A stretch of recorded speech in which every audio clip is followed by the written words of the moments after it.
complementary events. The complement of A, denoted by A with a bar above it, consists of all outcomes in which event A does not occur. I have a die, and on this die is 1, 2, 3, 4, 5, 6.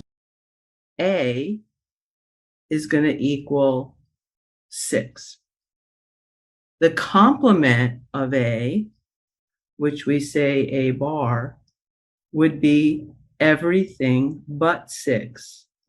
It's the opposite. And we can do probabilities with this, and we can do what we call odds. First, let's figure out what the complement of death from skydiving is. Well, this is an exciting one. In recent years, there were 3 million skydiving jumps, and 21 of them resulted in death. Find the probability of not dying when making a skydiving jump. Remember, we found the probability of dying was 21 out of 3 million. We did that in the last video. This is the probability of not dying. First, we have to find out how many ways we're not going to die. If we have 3 million jumps and 21 of them resulted in death, that means that 3 million minus 21. That would be 2,999,979 divided by 3 million. The probability of not dying is going to be equal to 0.9999993, which is almost 100%. If this is the probability of not dying, then this has to be what we call the complement. The complement plus A, where here we can call A equals dying. That means that A bar, or the complement not A, is equal to not dying. And that's the only two possibilities. You're either going to die or you're not going to die. The probability of A plus the probability of not A is got to equal 1. Identifying significant results with probabilities. The rare event rule for inferential statistics. If under a given assumption, the probability of a particular observed event is very small, and the observed event occurs significantly less than or significantly greater than what we typically expect with that assumption, then we can conclude that the assumption is probably not correct. If we're thinking that something is going to happen and we get this tiny possibility of it ever happening, then first thing we want to do is see if we made a proper assumption. Identifying significant results. Using probability to determine when results are significantly high or significantly low.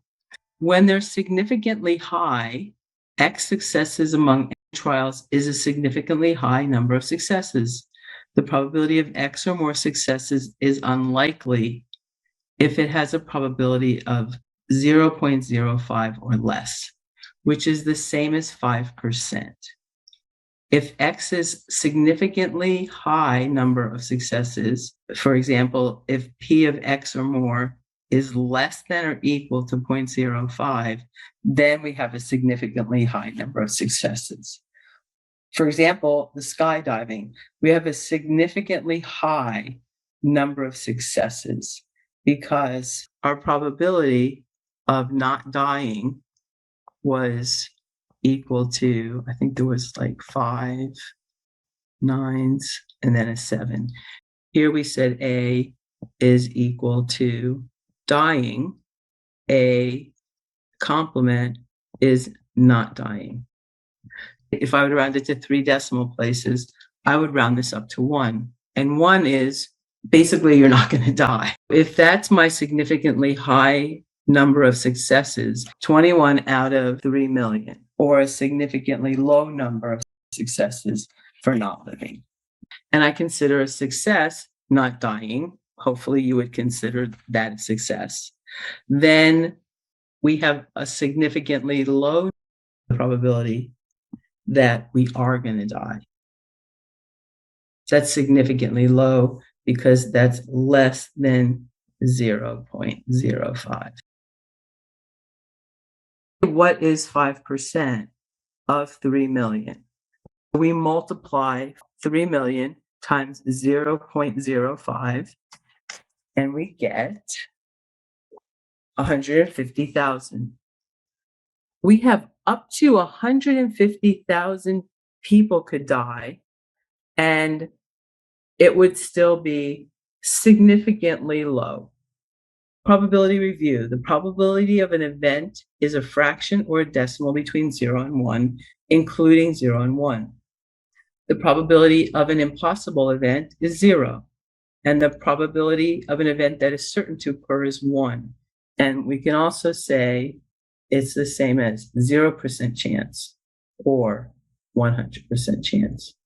The notation P of A means the probability of an event A, and the notation P of A complement is the probability that this event did not occur.